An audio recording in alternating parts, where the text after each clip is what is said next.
तुम क्या हो दोनों में से? तो तुम्हारी जीत होगी। एसआईआर में बेईमानी होने दें, हम वोटर लिस्ट में बेईमानी होने दें। उत्तर प्रदेश की सियासत में पीडीए का नारा बुलंद करने वाली समाजवादी पार्टी क्या ब्राह्मण विरोधी नैरेटिव की नई प्रयोगशाला बन गई है?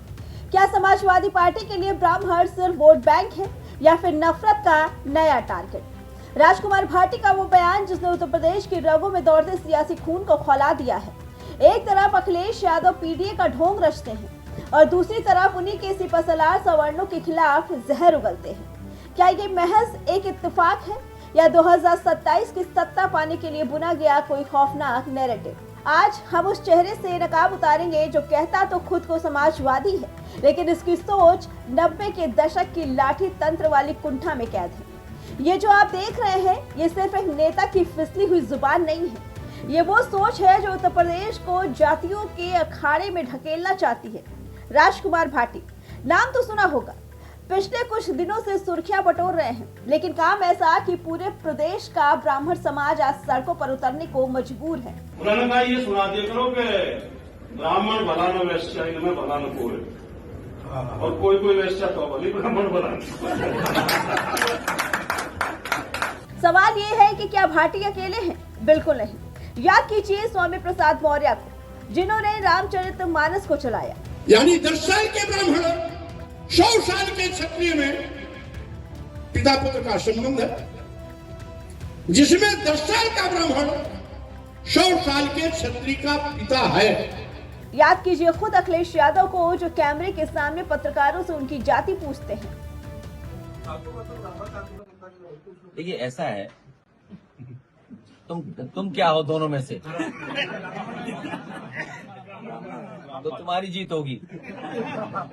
बस खत्म बात। ठाकुर भी है तो हमें क्या लेन देन, हार गए।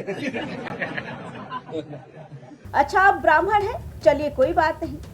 ये कोई बात नहीं वाला लहजा ही बताता है कि सपा के भीतर सवर्णों के लिए कितनी नफरत भरी है। इतिहास गवाह है 1995 का वो काला दिन, गेस्ट हाउस कांड, अतीक अहमद जैसे माफियाओं को पालने पोसने वाली ये मानसिकता आज 2026 के डिजिटल युग में भी नहीं बदली। ये वो लोग हैं जो आज भी सोचते हैं कि बूथ लूट कर जातियों को आपस में भिड़ाकर सत्ता हथिया लेंगे। कभी जाटों समाज को निशाना बनाया, कभी राजपूतों पर आपत्तिजनक टिप्पणी की गई और अब नंबर ब्राह्मणों का है। ये एथिस्ट होने का ढोंग करने वाले नेता मंदिरों और धर्म ग्रंथों पर तो कीचड़ उछालते हैं, लेकिन जब अपनी बारी आती है तो नीचे बयान कहकर पल्ला झाड़ लेते हैं। आखिर कब तक?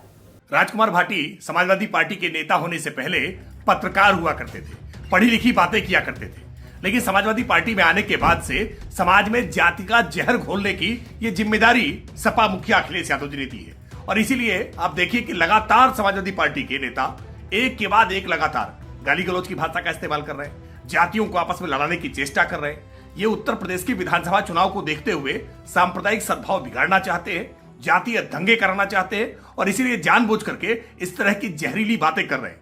राजकुमार भाटी जी ने जिस तरह की बात की है, निश्चित तौर पर इसका खामियाजा समाजवादी पार्टी को भुगतना पड़ेगा।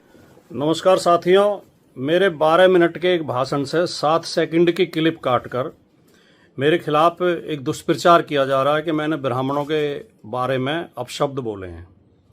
सबसे पहले तो मैं बिना शर्त, बिना इफ एंड बट के, बिना लाग लपेट के, अगर मेरे इन शब्दों से किसी ब्राह्मण भाई को बुरा लगा है, उनके दिल को आघात पहुंचा है, उनका दिल दुखा है, तो मैं बिना शर्त माफ़ी मांगता हूं। मैं उनसे कृतज्ञ होकर हाथ जोड़ के माफ़ी मांगता हूं कि मेरा ऐसा कोई इरादा था नहीं और कभी होता नहीं है। मैं समाजवाद की विचारधारा पर चलने वाला व्यक्ति हूँ। जो सच्चा समाजवादी होगा वो कभी किसी जाति या धर्म को अपमानित नहीं करेगा, किसी जाति धर्म के खिलाफ कोई शब्द नहीं बोलेगा। लेकिन मेरा दुर्भाग्य इन दिनों के कुछ लोग, जो ज़्यादातर Bharatiya Janata party IT cell के लोग होते हैं, और कुछ भोले भाले लोग भी